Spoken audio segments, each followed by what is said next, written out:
আপনাকে অবশ্যই করতে হবে। মুখে শুধু গাল করা বলি, রিমিটেন্স যোদ্ধা বলি, আর বাস্তবের যোদ্ধার দিকে চাইবার কোনো সময় নাই, এটা আমরা মানি না।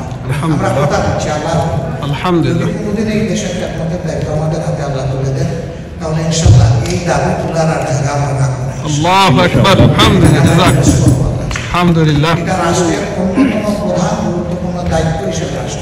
আলহামদুলিল্লাহ। প্রবাসীরা চায় কিছু দেশের কল্যাণ করতে দুইভাবে, যারা নীতির রাজ্যে বিচরণ করবেন, রাজনীতি যারা করবেন তাদের মনটা কৃষকের ছেলে হোক, এমনকি একজন ভিক্ষুকের ছেলেও রাজনীতি করতে পারে, কিন্তু তার মনটা হতে পারে রাজকীয়। ঠিক, মন যদি তার রাজকীয় না হয় তাহলে তার জন্য রাজনীতি করার দরকার নেই, সে অন্য কিছু করবে। এই জায়গায় একটা সমস্যা, আমাদের রাজনীতিবিদরা কার্যত ভিক্ষুক, সব দিকে হাত করে থাকে, সবার দিকে হাত। এই মানসিকতা না বদলালে আমরা ভালো কিছু করতে পারবো। আমি বিদেশে আসি, ছোট্ট একটা ক্যারিয়ার নিয়ে আসি। একবার হেথ্রোতে নামছি, আমার বন্ধুরা রিসিভ করতে গেছে, বলে যে আপনার টিকেটটা কিসের টিকেট, বলে আপনার লাগেজ। এখন আমি নিজেই তো লাগেজ, আর কিছু লাগেজ না, আমরা আনবো, আপনার কষ্ট করা লাগবে ভাই, আমরা আসবো মানে কি? আমি আমার নিজেকে নিয়ে আসি, আর এই ছোট্ট লাগেজ আমার প্রয়োজনীয় জিনিস হচ্ছে। কেন আমি আসি যে আমি আমার গুনার বোঝা পাতলা করতে আসি, আমি সম্পদের বোঝা ভারী করতে কিনে আসি। কেউ কিছু দিতে চাইলে আমি বলি যে আপনি দেখেন আমার এখানে জায়গা থাকলে আপনি দিয়ে যান, আমার তো জায়গা নাই আপনার এটা নেওয়া, আপনি আসেন আপনি আপনাকে ছেলে। এখানকার কালচারে দেখি মাঝে মাঝে মানুষ আবার কিছু হাতিয়া তুফা মানে হাতের মধ্যে দিয়ে দেয়। আমার বন্ধুদের জানা হয়ে গেছে, আমি এগুলো রিসিভ করি, তারপরেও কোনো মানুষ না জানার কারণে হতে পারে, আবেগের কারণে হতে পারে, আমি নিয়ে পরবর্তী যার সাথে হাত মিলিয়ে তাকে দিয়ে সে তার দরকার আছে কিনা তাও আমার জানার দরকার নেই। আমি আমার বোঝা থেকে হালকা হতে চাই। আল্লাহ আমাকে যা দিয়েছে আলহামদুলিল্লাহ, আমাকে সুস্থ রেখেছেন, মানুষের সামনে বিচরণ করাচ্ছেন। আমি আশা করি যে আমার পারিবারিক ব্যাকগ্রাউন্ড থেকে সেইতে এখানে যারা আছে সবার ব্যাকগ্রাউন্ড ভালো, এটা আমার ধারণা।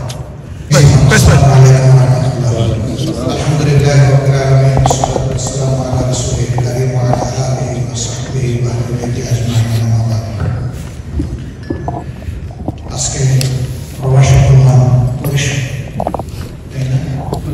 বাংলাদেশ প্রবাসী কল্যাণ পরিষদের উদ্যোগে আয়োজিত অতি গুরুত্বপূর্ণ ব্যক্তিদের এই সমাবেশে আজকের সভাপতি, এই পরিষদের কর্মকর্তাবৃন্দ, সদস্যবৃন্দ, শুধুমাত্র আমি খুব অনার ফিল করছি যে আমার মতো একজন অতি সাধারণ মানুষকে আপনারা এই পরিবেশে আসে দাওয়াত দিয়েছেন। আপনাদেরকে ধন্যবাদ জানাই আমাকে এইভাবে এখানে আসার সুযোগ দেওয়ার জন্য। আপনারা যতগুলো কথা বলেছেন সকলেই চিনলেন, কোনোটা বাড়তি। আমাদের সমস্যা হয়েছে হাতিগুলা সামনের দিকে হাঁটে আর আমাদের জাতি পিছনের দিকে হাঁটে। আমরা চিংড়ি মাছের খাসা, চিংড়ি কিন্তু লাফাই আর পিছনের দিকে যায়, সামনে যায়। প্রত্যেকটা জাতির লাফ দিয়ে সামনে যেতে চায়, সে তার পিছনকে পিছনে ফেলেই সামনের দিকে তার গন্তব্যের দিকে আগে ডেস্টিনেশনে যেতে চায়। আমরা পিছন নিয়ে কামড়াকামড়ি করে খুব বেশি, আগামী নিয়ে আমাদের পরিকল্পনা কম, যাও পরিকল্পনা আছে বাস্তবায়ন আরো। এটা একটা সমস্যা। আরেকটা সমস্যা হলো অনেক কথা বলে, কিন্তু কথার সাথে আমরা আমাদের কাজকে মেলাতে পারি। কথা এবং কাজের গভর্নমেন্ট সব জায়গায় এমনি হয়ে গেল। এরপরে প্রবলেম হলো যে পরিবেশে যাই আমরা ওখানকার মামা এবং খালু হয়েছি, কিন্তু এই পরিবেশ থেকে যাওয়ার পরে আমাদের হাব ভাব এমন হয়ে যায় জীবনে বোধহয় দেখি। ব্রিটেন আমার একটা মজাদার জায়গা। আমাদের অ্যাকাউন্টেন্ট সাহেব বলেছেন যে এখানে যদি ওপেন করে দেওয়া হয় সবাই এখানে চলে আসতেছে। আসলে বিষয়টা অনেকটাই তাই। কেন?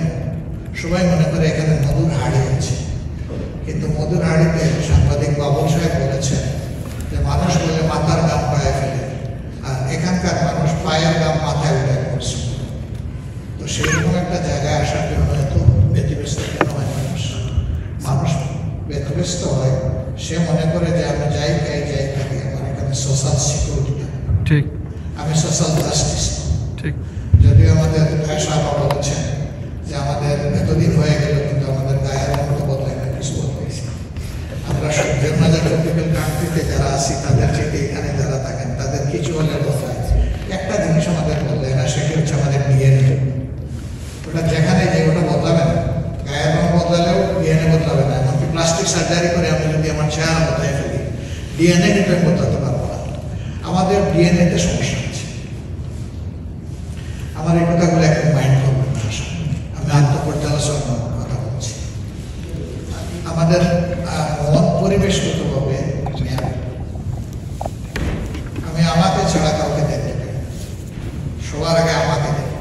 এই নেরোনেসটা আসবে। আমরা আনফরচুনেশন যে আমাদের জাতি নিজেকেও কোনোদিন ভালো সুশাসন উপহার দিতে পারে নাই এবং অন্য কাউকে শাসন করার জন্য আমরা সুশাসক না, আমরা ফেডারেলিজমের পার্ট। এইগুলো যারা একসময় না একসময় করেছে তাদের আলোচনা করে উদাহরণ। আপনি দুনিয়ায় পড়াশোনা একটা করে মাত্র একটা করে আপনার মাথের সাথে মিশে দিতে, তারা সম্মানের সাথে কিন্তু মাথা উঁচু করে আছে। সবার মাথা সমান না হোক, কিন্তু মাথা তাদের উঁচু। মানলাম আমরা কারোর উপরে শোষণ করলাম না, আধিপত্যবাদী হলাম না, সাম্রাজ্যবাদী হলাম না, কিন্তু নিজের দেশে তো একটু সুশাসন দিতে পারি। আমরা যখন বিরোধী দলে থাকি তখন বলি ভালো না, মিথ্যা ভালো না, মিথ্যা ভালো না, মিথ্যা ভালো না, এটা সংশোধন হওয়া দরকার। কিন্তু সেই আমি যখন আবার সরকারে চলে যাই তখন আমরা ভুলে যাই যে কোনদিন এই ধরনের কথা বলছি। তখন এটা সংশোধনের দিকে আমাদের মনে একটা সময় যেটা মাঝে মাঝে যাই সরকারের আন্তরিকতার কারণে আমাদেরকে আগে লাভ লাগে। প্রত্যেক 5 বছর পর পর আমার 3 টাইমস এই সরকারের সময় জেলে যাওয়ার সুযোগ হয়েছে। আবার যেহেতু কিছুদিন দীর্ঘ জ্ঞান নিয়ে আমাদেরকে নিয়েছে তারা, সেখানে হয়তো মনে করেছে যে লোকগুলো আসে না, আদর করতে পারে না, আসে যখন কিছুদিন থেকে যায়। সবাইকে ছাড়ে, কিন্তু আমার সহজে ছাড়ে না, আমার লম্বা লম্বা সময় থাকতে হবে। আমরা যখন ওই জেলের ভিতরে জেল অথরিটিকে বলি যে এই জিনিসগুলো মানুষের মতো নিগ্রহ, এটা তো ব্রিটিশ আমলের ফ্রেম, যখন এই দেশে তারা শোষণ করতে আসছে, তো ওইটাই এখন রাখছেন। ওই স্যার এই কথাটা এখন বলেন কেন? ক্ষমতায় গিয়ে বলবেন। ক্ষমতায় যারা গেছেন কে জেলে আসেনি? সবাই তো আসছে, আসলে সবাই এটা বলে, কিন্তু গেলে যে ভুলে যায় আর মনে থাকে না। আবার যখন আসেন তখন এসে একই কথা ওনারা বলেন। আসলে ওই যে বলছিলাম, আমরা যা বলি তা আমরা বলি না। বিলিফের জায়গা থেকে যদি এই কথাগুলা কেউ বলে তাহলে পড়াও তা করতে হবে, তাকে পড়তে হবে। আপনারা ডিসক্রিমিনেশন অফ ফেয়ার আমাদের আপা বলেছেন যে 1 স্টপ গেলে আমাকে পে করতে হচ্ছে 3.5 পাউন্ড, আর 2 স্টপ যে বন্ধুতে যাচ্ছে সে পে করছে 2 পাউন্ড। উনি ইঙ্গিত করেছেন এখান থেকে সিলেট হয়ে বিমান যেটা ঢাকায় গেছে, সিলেটের ভাড়া এখান থেকে বেশি। আবার ফেরার পথে ঢাকা থেকে বিমান আসে সিলেটে এবং সিলেট থেকে তারপরে আসে লন্ডনে। তো ডিস্টেন্স তো দুই দিকেই ঢাকার বেশি, তো ভাড়া তো বেশি হবে ঢাকা। ভাড়া বেশি হবে কেন সিলেটে? না বলে না, দুইটা ভাড়া বেশি কম করার দরকার নেই, দুইটা সমান হয়ে যায়। ছোট্ট একটা ডিস্টেন্স খুব বেশি নয়, মাত্র 250 মাইলের একটা ডিস্টেন্স হয়ে যায়, সমান হয়ে যায়। কিন্তু ডিসক্রিমিনেশন কেন? এটার ব্যাখ্যা কেন? এই বিষয়টা আমি এবার মানে ওটার পর থেকেই ফিল করছি। অনেকে কথা বলেছেন, আমি শুনছি, এখানে আসার পর শুনেছি। গুড নিউজ হলো যে একজন ভালো মানুষ এখন বিমানের চেয়ারম্যান এমপি ছিলেন, ওই 34 বিমান জন্ম নেওয়ার পর থেকে শুধু উনি যখন এমপি ছিলেন সেই সময়টাই বিমান লাভ করেছে, আর সবসময় আমি আশা করছি যে এই মানুষের কাছে যদি এই কথাটা পৌঁছাতে পারি, তিনি সক্রিয়ভাবে বিবেচনায় ওই অ্যাডভাইজার এদেরকে বলে কোনো লাভ নেই। আসলে উনি তো কোনো আইডিয়াই নেই। যার আইডিয়া আছে এবং যার হাত আছে, যিনি কিছু ভালো করতে চান, তাকে যদি এটা বলা হয় তাহলে জিনিসটা আশা করা যায় এডুকেশনে যাবে। আমি চেষ্টা করবো, আলহামদুলিল্লাহ। জাযাকাল্লাহ। এটা আমি জানি না, কিন্তু আমি চেষ্টা করবো। এরপরে আপনারা বলেছেন যে দেশ থেকে আপনারা গেলে বিভিন্ন হ্যারাসমেন্টের শিকার হবে। হ্যারাসমেন্ট 3 পক্ষ থেকে আসে। প্রথমটা আসে নিজের আপত্তি, দ্বিতীয়টা আসে প্রতিবেশী বা সমাজ থেকে, তৃতীয়টা আসে সরকার থেকে। সবাই হা করে তাকায় থাকে যে এদের কাছ থেকে কিছু আমার পেতে হবে, আদায় করতে হবে। আমি আমার ছোট্ট একটা হসপিটালে একবার বসে আছি রাতের বেলা, হঠাৎ করে আমার ছোট ভাই দিকে ভদ্রলোককে নিয়ে আসছে। ওনার কাপড় চোপড় রক্তে ভরা, মাথা ফাটা। আমি জিজ্ঞেস করলাম উনি কি? বলে যে উনি ইউকের স্কার্টে থাকেন, বাড়িতে আসছে কামাল বাজার ওনার বাড়ি। উনি দুইটা মেয়ে একটা ছেলে নিয়ে বেড়াইতে আসছেন, কয়েকদিন একটু শান্তিতে মা বাবার দেশটা দেখবেন, জিয়ারত করবেন, আত্মীয় স্বজনের খবর নেবেন। ওনার ভাই ওনার অশিক্ষিত ছেলের সাথে ওনার মেয়ে বিয়ে, সুশিক্ষিত মেয়েকে বিয়ে দেওয়ার জন্য প্রস্তাব দিয়েছে। উনি বলছেন যে আমার মেয়ের রাজি হইলে আমার আমার থেকে। মেয়েটা শোনার পরে ফায়ার মিলে না তার সাথে কোনোভাবে। কেন এই মেয়ে ফায়ার করলো? তার বাবার মাথা ফাটাই গেছে তার ভাই। তো এটা ইনহিউম্যান। এরপরে জায়গা জমির ব্যাপার যেটা আছে গ্রামের পরে এটা চলছে, অহরহ চলছে। আপনাদের গ্রামের পয়সা থেকে আপনি সাহায্য করেছেন, আপনি আশা করেছেন যে নিশ্চয়ই আপনাকে সেখানে রাখবেন। অনেক ক্ষেত্রে সরল বিশেষে ভাই তো সে যেটা করবে ভালো করবে, খবরই নেই। কিন্তু কোনো একদিন যখন প্রয়োজন হয়েছে তখন গিয়ে দেখেন আপনি কোথাও নেই, রেকর্ডে আপনি কোথাও নেই, আপনি ওখানে হোয়াইট ওয়াশ হয়ে গেছেন। এগুলো আমাদের আসলে কি বলবো, অকৃতজ্ঞ মানসিকতা করছে। পুলিশ প্রশাসন হা করে থাকে, দেখি কোনোভাবে কেউ একটু ওনাদেরকে সুযোগ দেয় কিনা, তাইলে ওখান থেকে আমরা কিছু আর্ট করতে পারি। এরকম হাজার সমস্যা আছে, আমরা এগুলো জানি। কেন এগুলো কেন হচ্ছে? একটাই কারণ, আমি কালকেও বলেছিলাম যে মাথা ঠিক হলে গোটা শরীর ঠিক মতো কাজ করবে। মাথা ঠিক নেই, শরীরের ফাংশন নেই, উল্টা পাল্টা সে ফাংশন করবে। আমাদের মাথায় সমস্যা, মাথাটাকে রাজনীতিবিদ হচ্ছে মাথা। যারা নীতির রাজ্যে বিচরণ করবেন, রাজনীতি যারা করবেন, তাদের মনটা কৃষকের ছেলে হোক, এমনকি একজন ভিক্ষুকের ছেলেও রাজনীতি করতে পারে, কিন্তু তার মনটা হতে পারে রাজকীয়। ঠিক, মন যদি তার রাজকীয় না হয় তাহলে তার জন্য রাজনীতি করার দরকার নেই, সে অন্য কিছু করবে। এই জায়গায় একটা সমস্যা। আমাদের রাজনীতিবিদরা কার্যত ভিক্ষুক, সব দিকে হাত করে তাকায় থাকে, সবার দিকে হাত। এই মানসিকতা না বদলালে আমরা ভালো কিছু করতে পারবো। আমি বিদেশে আসি, ছোট্ট একটা ক্যারিয়ার নিয়ে আসি। একবার হেত্রতে নামছি, আমার বন্ধুরা রিসিভ করতে গেছে, বলে যে আপনার টিকেটটা কিসের? বলে আপনার লাগে, যেমন আমি নিজেই তো লাগে আর বেশি লাগে না, না আমরা আনবো, আপনার প্রশ্ন করা লাগবে। ভাই আমরা আনবো মানে কি? আমি আমার নিজেকে নিয়ে আসি, আর এই ছোট্ট লাগে যে আমার প্রয়োজনীয় জিনিস হচ্ছে। কেন আমি আসি? আমি আসি যে আমি আমার গুনার বোঝা পাতলা করতে আসি, আমি সম্পদের বোঝা ভারী করতে কিনে আসি। কেউ কিছু দিতে চাইলে আমি বলি যে আপনি দেখেন আমার এখানে জায়গা থাকলে আপনি দিয়ে যান, আমার তো জায়গা নাই আপনার এটা নেওয়া, আপনি আসেন আপনি আপনাকে ছেলে। এখানকার কালচারে দেখি মাঝে মাঝে মানুষ আবার কিছু হাতিয়া তোফা মানে হাতের মধ্যে দিয়ে দেয়। আমার বন্ধুদের জানা হয়ে গেছে, আমি এগুলো রিসিভ করি। তারপরেও কোনো মানুষ না জানার কারণে হতে পারে, আবেগের কারণে হতে পারে, নেই। আমি নিয়ে পরবর্তী যার সাথে হাত মিলিয়ে তাকে দিয়ে সে তার দরকার আছে কিনা তাও আমার জানার দরকার নেই। আমি আমার বোঝা থেকে হালকা হতে চাই। আল্লাহ আমাকে যা দিয়েছে আলহামদুলিল্লাহ, আমাকে সুস্থ রেখেছেন, মানুষের সামনে বিচরণ করাচ্ছেন। আমি আশা করি যে আমার পারিবারিক ব্যাকগ্রাউন্ড চাইতে এখানে যারা আছে সবার ব্যাকগ্রাউন্ড ভালো, এটা আমার ধারণা। আমার ক্যারেক্টারের চাইতে সবার আপনাদের ক্যারেক্টার ভালো, এটা আমি ধারণা রাখতে চাই। আমি অতি সাধারণ কৃষকের সন্তান। আল্লাহ তাআলা আপনাদের মতো মানুষের সাথে আমার উঠা বসার সুযোগ দিচ্ছেন। আমার আর কি দরকার আমাকে কি বলেন? অর্থাৎ কিছু প্রয়োজন নেই। মানুষের জন্য একটা চিন্তা করার সুযোগ দিয়েছেন না? যদি আর একটু হাত করে কিছু করতে পারে আরো ভালো। আমাদেরকে মানুষ প্রশ্ন করে যে আপনারা corruption free society build up করার কথা বলছেন, পারবেন? আমি বলছি ইনশাআল্লাহ, আল্লাহ সাহায্য করতে পারবো।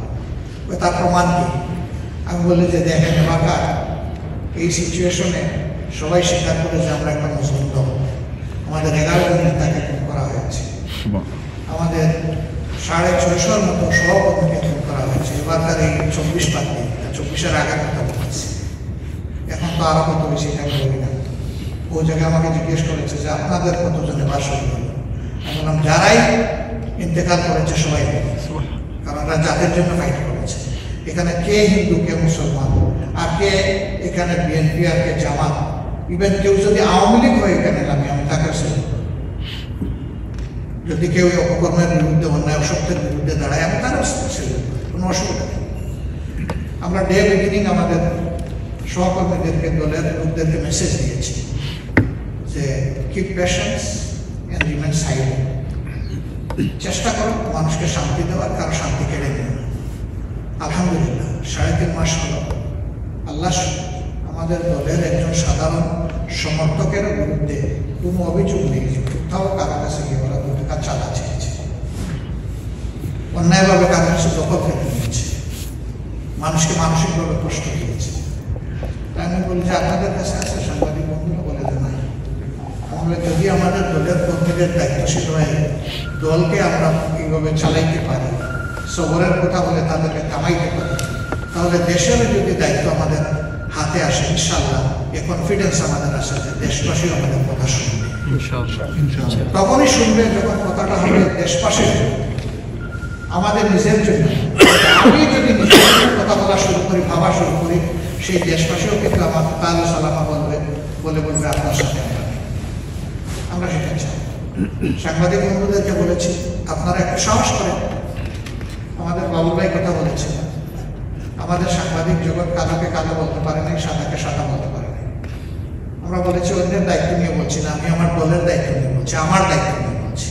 আমাদের ব্যাপারে কোনো কালো হলে একটুও ছাড়, আপনারা বলবেন, আমাকেও বলবেন, আমাকেও ছাড়বেন, কিন্তু আমাদের সাদা কিছু থাকলে ওটাও হাইড করবেন, ওটাও আমাদের সামনে আপনারা আনবেন।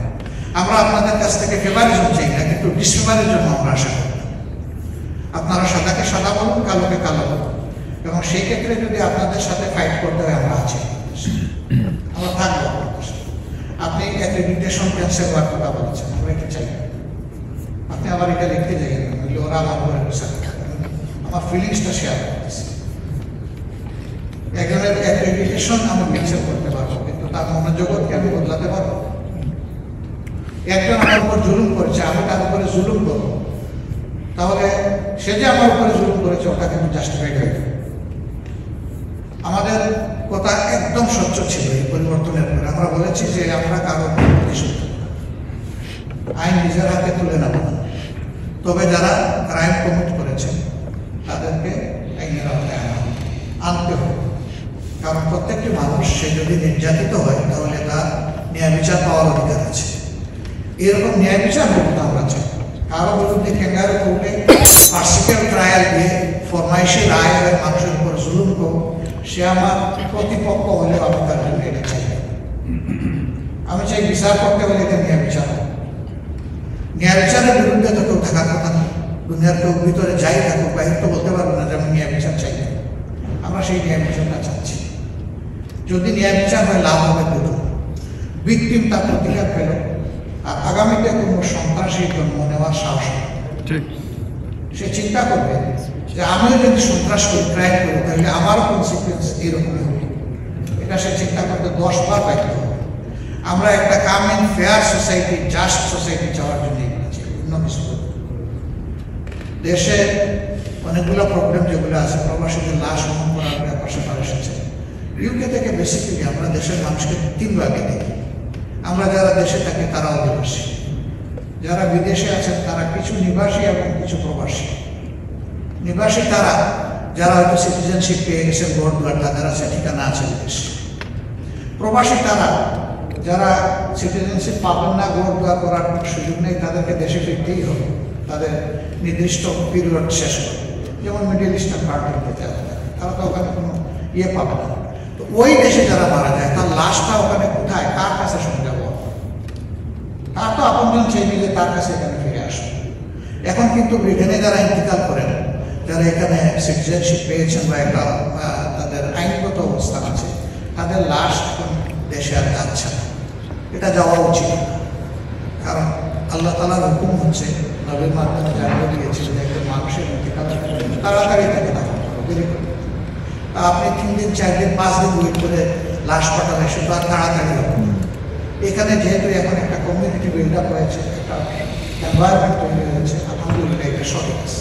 কিন্তু মিডল ইস্টের তাদেরকে পাঠাতে হবে। আবার এখানে মানুষের যে সলভেন্সি আছে তাদের সেই সলভেন্সি হবে। তারা যা রুজি করে খাইয়া না খাইয়া সবগুলো পাঠিয়ে দেয় দেশে। এখন বললে যে তার লাশ দেবে, এটার জন্য তো সে ওখানে অ্যাকাউন্টে কিছু ডিপোজিট করে রাখে। আবার দেশে যা পাঠায় কোন মানুষগুলা থাকে ওই জায়গায় যায় কারা? এরা যায় গরিব ফ্যামিলির মানুষের।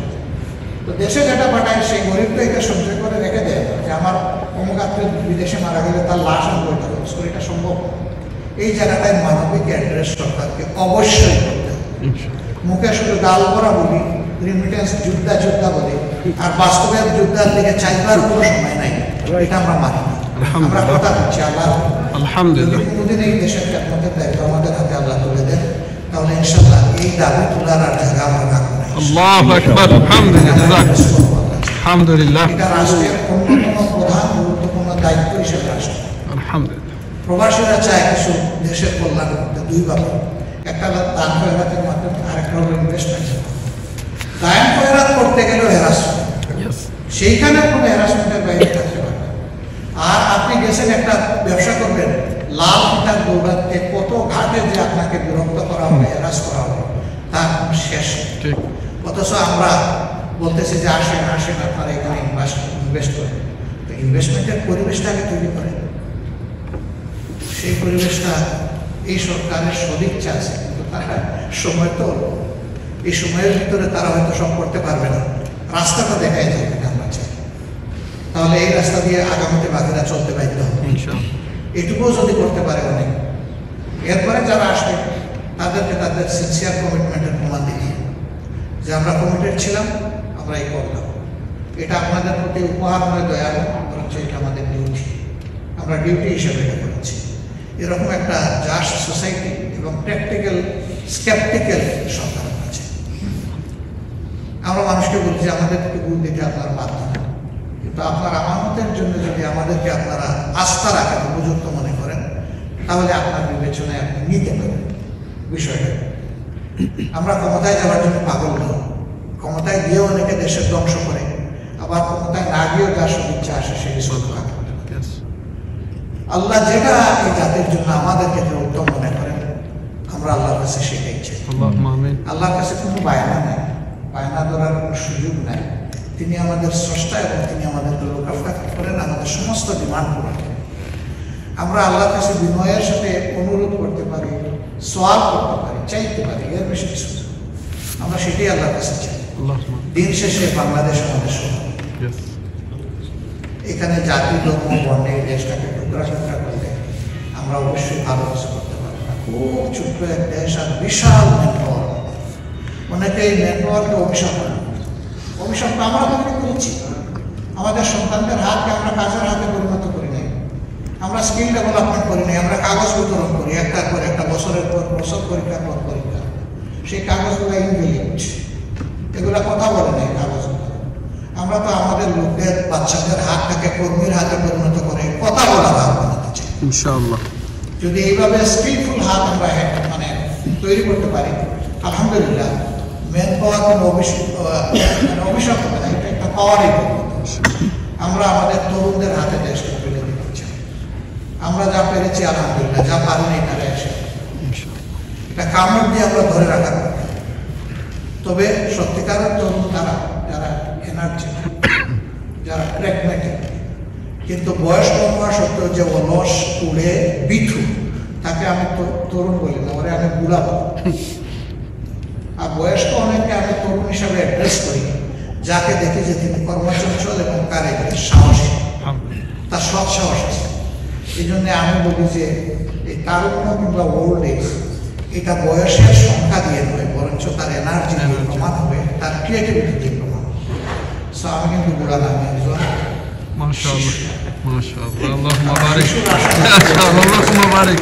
বুড়া ধারণা তাকে ইঞ্জয় কবরে ঢুকে গেল, কবরে যেতে হবে, অবশ্যই যেতে হবে, কিন্তু এর আগে যেন দুনিয়াকে আমরা কিছু দিয়ে যেতে পারি। আল্লাহ আপনারা যে ভালোবাসা আজকে উপহার দিয়েছেন, এর প্রতিদান দেওয়ার কোনো শক্তি আমার নাই। আমি আল্লাহ তাআলার দরবারে দোয়া করি, আল্লাহ যেন এই ভালোবাসার প্রতিফল আপনাদেরকে দেন। সবাই মিলে যেন সুন্দর একটা দেশ গঠনে ঐক্যবদ্ধভাবে আমরা কাজ করতে পারি। এই সরকারের সাথে আপনাদের সম্পর্কের রিজার্ভ পাইনি, আমরা ইনশাআল্লাহ আপনাদের এম্বাসেডার হিসেবে আলহামদুলিল্লাহ যেন আপনাদেরকে প্রেজেন্ট করে দিই। আমার শুধু একটা দেশে আমরা যাতে যেভাবে পলিটিক্সকে এবং সমাজকে পলিউটেড করেছি, আপনারা আমরা এখানে কোনো পলিটিক্যাল ফেভারের জন্য বুঝতে পারি না। তাহলে আপনারা বৃহৎ পরিসরে উদাহরণ নিয়ে মহৎ কাজ অবশ্যই করতে পারবেন এবং এটা আপনারা উন্নয়নের সময় দুনিয়ার ব্যাপারে আঘাত আমিন। সবাইকে আবার ধন্যবাদ জানাই। আপনাদের প্রিয় বাংলাদেশে আপনাদেরকে ভিজিট করার আহ্বান জানাই এবং সেই ক্ষেত্রে আমাকে যদি কোনো সুযোগ দেন কোনো খেদমত করার, আমি নিজেকে আলহামদুলিল্লাহ কৃতজ্ঞ এবং গর্বিত মনে করি। সবাইকে ধন্যবাদ। আসসালামু আলাইকুম ওয়া রাহমাতুল্লাহ। ওয়ালাইকুম আসসালাম ওয়া রাহমাতুল্লাহি ওয়া বারাকাতুহু। আমাদের আজকে সামান্য আমরা